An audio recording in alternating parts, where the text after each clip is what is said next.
نحمده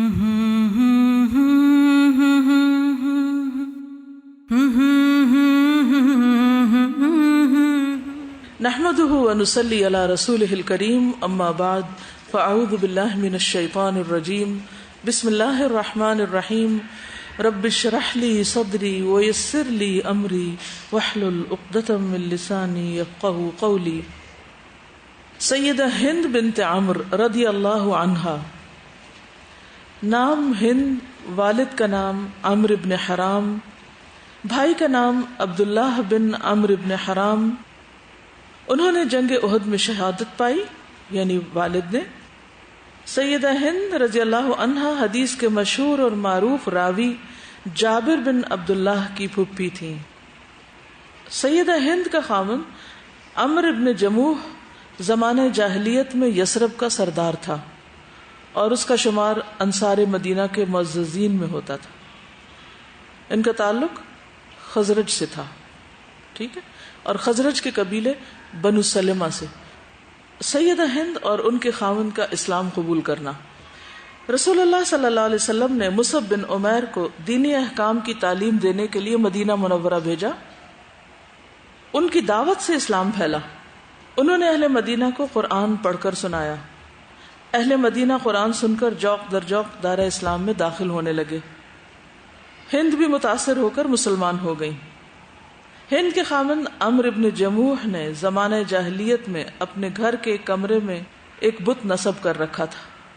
وہ اس کی پوجا پاٹ کیا کرتا تھا اور تقرب حاصل کرنے کے لیے اس کے نام پر جانور ذبح کیا کرتا تھا.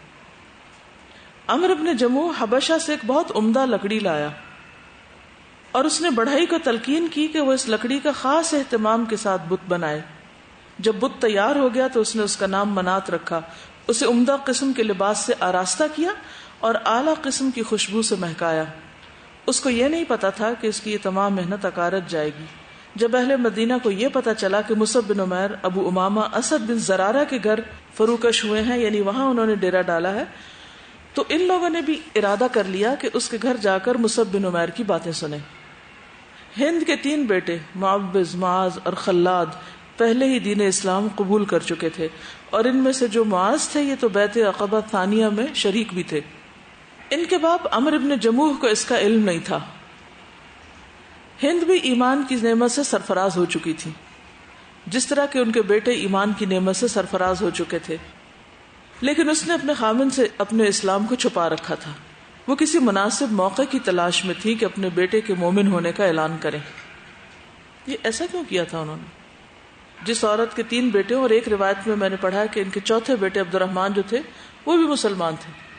4 جوان بیٹے مسلمان ہیں، خود بھی مسلمان ہیں، شوہر مسلمان نہیں ہے، لیکن اتنی بڑی سپورٹ کے باوجود بھی ابھی اپنے اسلام کا اظہار نہیں کر رہی، خاموش ہیں.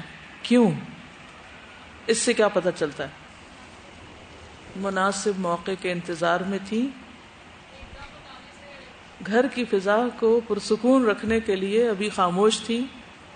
وہ اس انتظار میں تھی کہ یہ بھی کسی طرح مسلمان ہو جائیں تو خاندان میں رکھنا نہ پڑے، یعنی شوہر یہ نہ سمجھے کہ ماں نے بیٹوں کو برگلا کے ان کے خلاف ایک گروہ بندی کر لی ہے.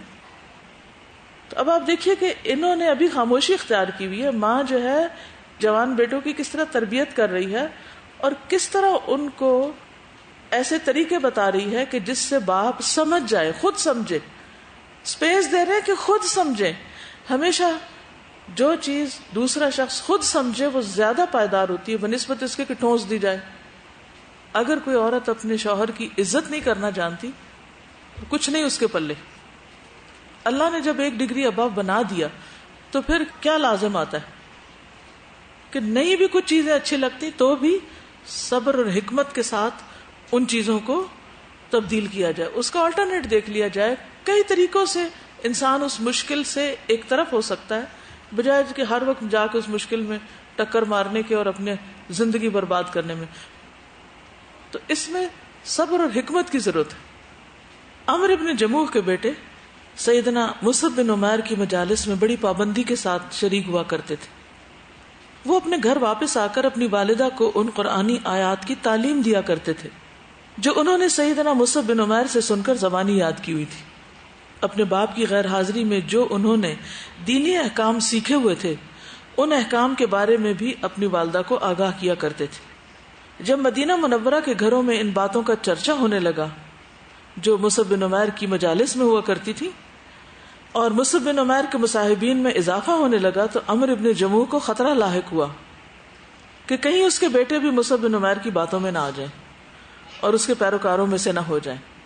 عمرو بن جموح نے اپنی بیوی ہند کو آواز دے کر کہا، اے ہند ذرا کڑی نگاہ رکھنا، کہیں تیرے بیٹے مکہ سے آنے والے آدمی سے نہ ملنے پائیں، وہ انہیں خراب کر دے گا. یہ بھی بہت کامن ہوتا ہے نا کہ کچھ فگر ہوتے ہیں نا جو دین کی تبلیغ کرتے ہیں تو پھر لوگ ان کے بارے میں بہت سینسیٹیو ہو جاتے ہیں، تو خود بھی قریب سے پٹکنے نہیں چاہتے اور دوسروں کو بھی روکتے ہیں کہ اس کی باتوں میں نہ آ جانا. اگر اس کا جادو ان پہ چل گیا تو یہ بیٹے ہمارے کام کے نہیں رہیں گے، یہ بیٹے ہمارے کام کے نہیں رہیں گے. ہند نے کہا، آپ مطمئن رہیں، خاطر جمع رکھیں، آپ ان کے بارے میں اپنے دل میں کوئی اندیشہ مت رکھیں. تسلی کرا دی کہ آپ فکر نہ کریں.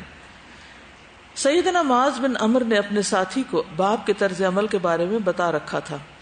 انہوں نے اس بات پر اتفاق کیا کہ معاذ بن جبل ان کے ہاں رات کے وقت آئے اور بت کو کسی کوڑے دان میں پھینکنے کے لیے عمرو بن جموح کے بیٹوں کی مدد کرے. جب عمرو بن جموح گہری نیند سو گیا تو معاذ بن جبل اس کام کو سر انجام دینے کے لیے تشریف لائے جس کے لیے عمرو بن جموح کے بیٹوں سے اتفاق ہو چکا تھا. یعنی پہلے وہ آپس میں متفق ہوئے کہ کچھ کرتے ہیں اور پھر باہر سے بھی مدد لی.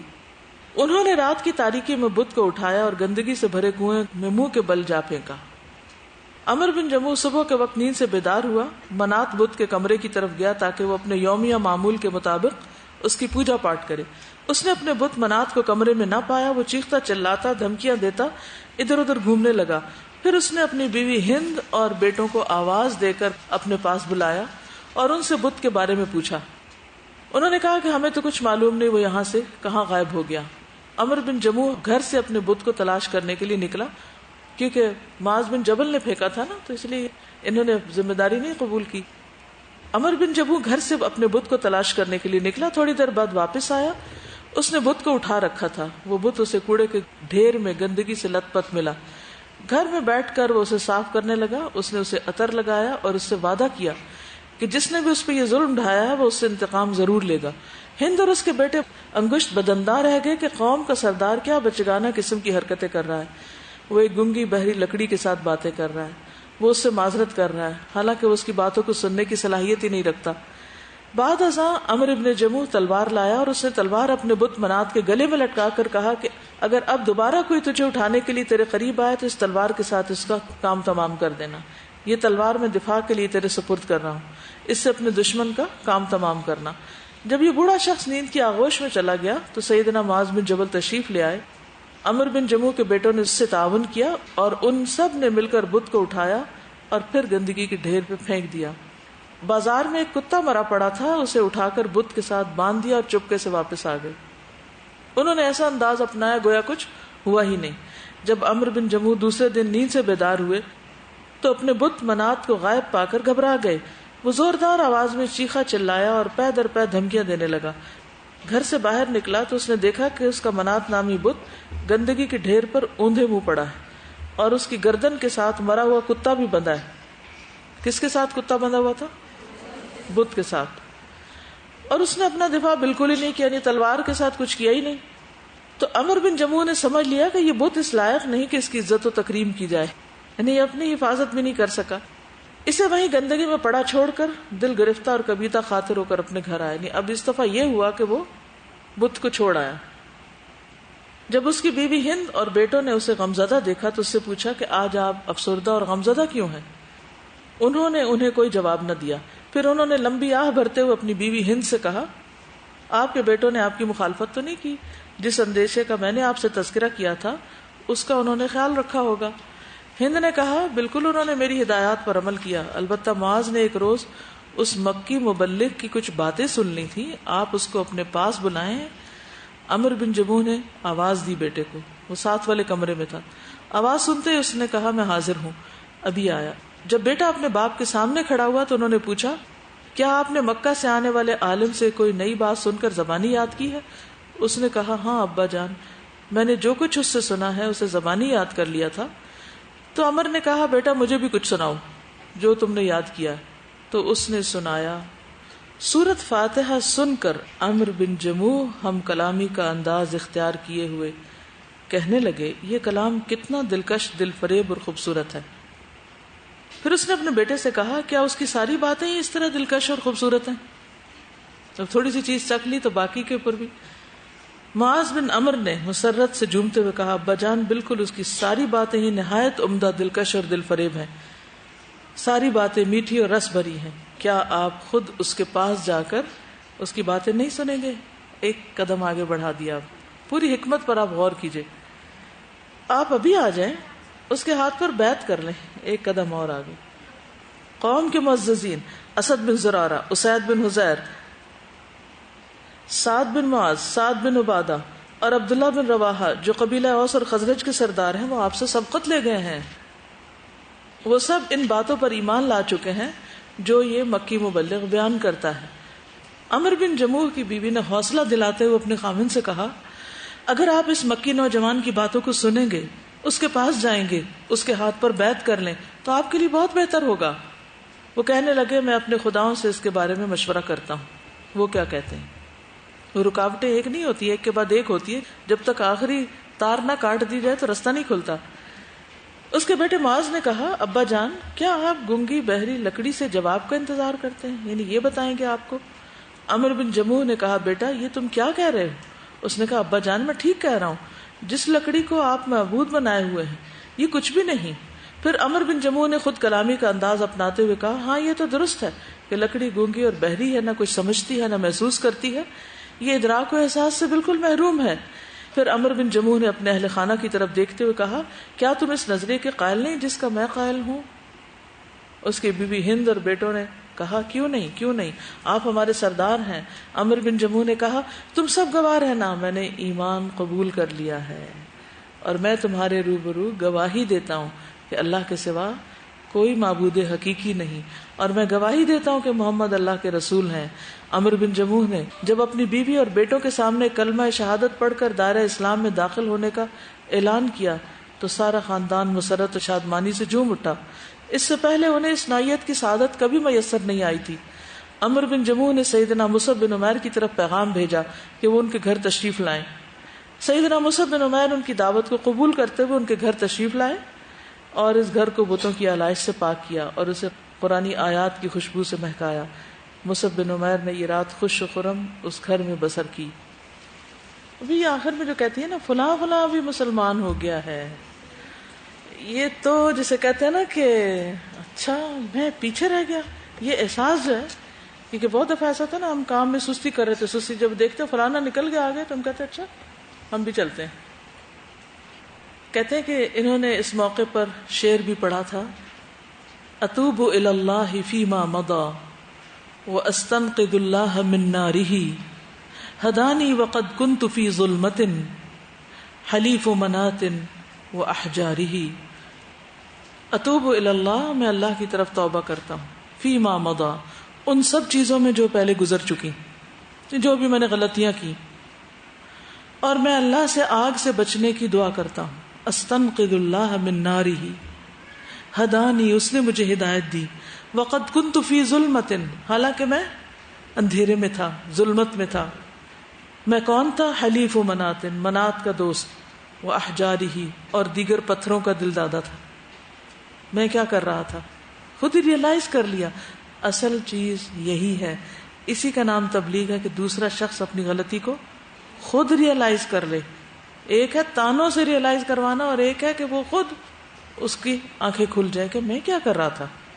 عمرو بن جموح کی پنڈلی میں کچھ نقص تھا، وہ لنگڑا کر چلتے تھے۔ جب انہوں نے سنا کہ رسول اللہ صلی اللہ علیہ وسلم مشرکین کے خلاف جنگ کرنے کی غرض سے میدان بدر کی طرف روانہ ہونے والے ہیں تو وہ بھی جلدی سے اپنے گھر پہنچے اور جہاد کے لیے روانگی کی تیاری کرنے لگے۔ اس کی بیوی ہند اور اس کے بیٹے اسے جنگ کے لیے جانے سے روکنے لگے۔ اب آپ دیکھیں یہ وہ ہیں جو ان کو اسلام کی طرف لا رہے ہیں اور اب اگلے سٹیپ پہ جانے سے روک رہے ہیں۔ کہا آپ معذور ہیں، لنگڑا کر چلنے کی وجہ سے آپ کو دشواری کا سامنا کرنا پڑتا ہے، لیکن ان کا اصرار تھا کہ میں جنگ میں ضرور شریک ہوں گا۔ جب بیٹوں نے اپنے والد کے اصرار کو دیکھا تو وہ رسول اللہ صلی اللہ علیہ وسلم کی خدمت میں حاضر ہوئے۔ آپ سے عرض کیا ابا جان کو سمجھائیں، ان کا گھر میں رہنا زیادہ مناسب ہے۔ رسول اللہ صلی اللہ علیہ وسلم نے بیٹوں کی دلی تمنا کا لحاظ کرتے ہوئے عمرو ابن جموح کو گھر میں رہنے کی تجویز دی، جو اس نے منظور کر لی۔ اس طرح وہ جنگ بدر میں شریک نہ ہو سکے، وہ گھر میں رہے۔ ان کے بیٹے جنگ بدر میں شریک ہوئے۔ میدان بدر سے لشکر اسلام کے فتح یاب ہونے کی خبریں آنے لگی۔ مشرکین کے بڑے بڑے سورما میدان جنگ میں تحقیق کر دیے گئے تھے۔ عمرو بن جموح نے جب یہ دیکھا کہ اس کے بیٹے میدان جنگ سے کامیاب و کامران ہو کر واپس آئے ہیں تو ان کی خوشی کا کوئی ٹھکانہ نہ رہا، لیکن ان کی دلی تمنا یہ تھی کہ وہ بذات خود لڑائی میں شریک ہوتے اور اللہ سبحانہ و تعالیٰ انہیں شہادت کی نعمت سے سرفراز کرتا۔ شکست کی بنا پر قریش غم سے نڈھال ہو چکے تھے، ان کا روب دبدبہ خاک میں مل چکا تھا، اور اس بنا پر انہوں نے بدلہ لینے کا پختہ عزم کر لیا اور معرکہ احد میں مسلمانوں کے ساتھ نبرد آزما ہونے کی تیاری کر لی۔ تو اگلی جنگ کا وقت آ گیا۔ رسول اللہ صلی اللہ علیہ وسلم نے حسب عادت میدان احد کی طرف روانگی کے سلسلے میں اپنے صحابہ کے ساتھ مشورہ کیا۔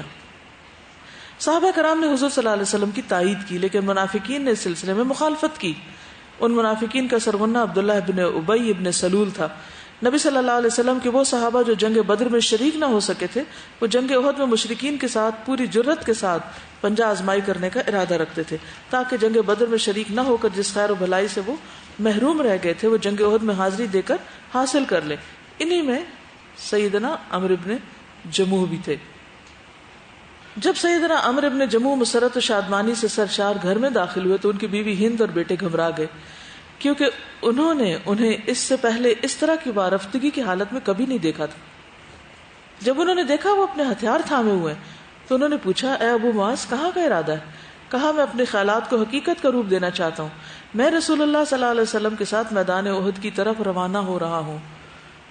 ہند نے کہا اے ابو معاذ آپ جہاد کی طاقت نہیں رکھتے، اللہ نے آپ کو معذور قرار دیا ہے۔ عمرو بن جموح کے تینوں بیٹے انہیں جہاد پر روانہ ہونے سے روکنے لگے۔ وہ انہیں کہنے لگے ابا جان اللہ نے آپ کو معذور قرار دیا ہے، لیکن جب ایمان کسی کے دل میں راسخ ہو جاتا ہے تو عجیب و غریب نوعیت کے کارنامے سر انجام پانے لگتے ہیں۔ اس دفعہ عمرو بن جموح اپنے اہل خانہ کا شکوہ کرنے کے لیے رسول اللہ صلی اللہ علیہ وسلم کی خدمت اقدس میں حاضر ہو کر عرض کرنے لگے اے اللہ کے رسول صلی اللہ علیہ وسلم، میری بیوی اور بیٹے مجھے آپ کے ساتھ جہاد کے لیے روانہ ہونے سے روک رہے ہیں۔ وہ یہ کہتے ہیں کہ آپ معذور ہیں، لنگڑا کر چلتے ہیں، لڑائی آپ کے بس کا روگ نہیں، اور میں لنگڑاتے ہوئے جنت میں داخل ہونا چاہتا ہوں۔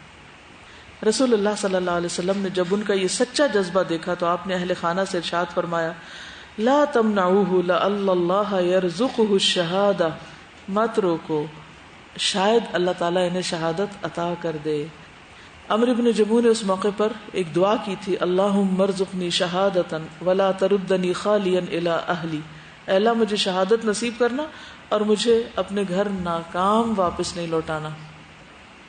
سیدہ ہند نے دیکھا چند خواتین شہداء کی لاشوں میں اپنے رشتہ دار شہداء کی لاشوں کو دیکھ رہی۔ ام المومنین سیدہ عائشہ کا بیان ہے جنگ احد کے دن صبح سحری کے وقت ایک خاتون دو لدے ہوئے اونٹوں کے درمیان آگے بڑھی تو میں نے اس سے کہا کیا خبر ہے؟ اس نے کہا ٹھیک ہے، اللہ تعالیٰ نے اپنے رسول مقبول صلی اللہ علیہ وسلم اور مومنوں کا دفاع کیا اور کچھ اہل ایمان کو اللہ تعالیٰ نے شہادت سے سرفراز کیا ہے۔ یہ کہتے ہی وہ خاتون رو پڑی۔ سیدہ ہند بنت عمرو نے اپنے خاوند سیدنا عمرو بن جموح اور اپنے بھائی ابو جابر کی لاشوں کو مدینہ منورہ میں دفن کرنے کا ارادہ کیا۔ جب انہیں یہ بتایا گیا کہ رسول اللہ صلی اللہ علیہ وسلم نے حکم دیا ہے کہ شہداء کو اسی جگہ دفن کر دیا جائے جس جگہ انہوں نے جام شہادت نوش کیا ہے، تو انہوں نے لاشوں کو وہیں چھوڑ دیا۔ یہ جو اونٹ لدے ہوئے تھے نا، کہتے ہیں کہ یہ انہوں نے اپنی لاشیں اس کے اوپر رکھی ہوئی تھی اور جا رہی تھی مدینہ کی طرف، اور بعض روایات میں آتا ہے کہ پھر وہ اونٹ چلتا نہیں تھا، آگے جاتا نہیں تھا۔ تو اتنے میں ان کو پتا چلا کہ آپ صلی اللہ علیہ وسلم نے لاشوں کو مدینہ لے جانے سے منع کر دیا اور وہیں پر دفنانے کا ارادہ کیا، تو انہوں نے اس کو وہیں چھوڑ دیا۔ اور جب یہ جا رہی تھی میدان جنگ کی طرف تو اس کے بارے میں آتا ہے کہ ان کو بتایا گیا کہ تمہارے باپ شہید ہو گئے ہیں، تمہارے بھائی شہید ہو گئے ہیں، تمہارے شوہر شہید ہو گئے ہیں، اور یہ ہر دفعہ کیا پوچھتی تھی؟ اللہ کے رسول صلی اللہ علیہ وسلم کا کیا حال ہے. اور جب یہ بتایا گیا کہ آپ صحیح سلامت ہیں تو کہنے لگی کل مصیبت بعدک جلل، آپ کے بعد تو ہر مصیبت آسان ہے، کوئی مصیبت ہی نہیں. اللہ نے آپ کو محفوظ رکھا، باقی کوئی مسئلہ نہیں. اوکے، سبحانک اللہم و بحمدک، اشہد ان لا الہ الا انت، استغفرک و اتوب الیک. السلام علیکم و رحمۃ اللہ وبرکاتہ.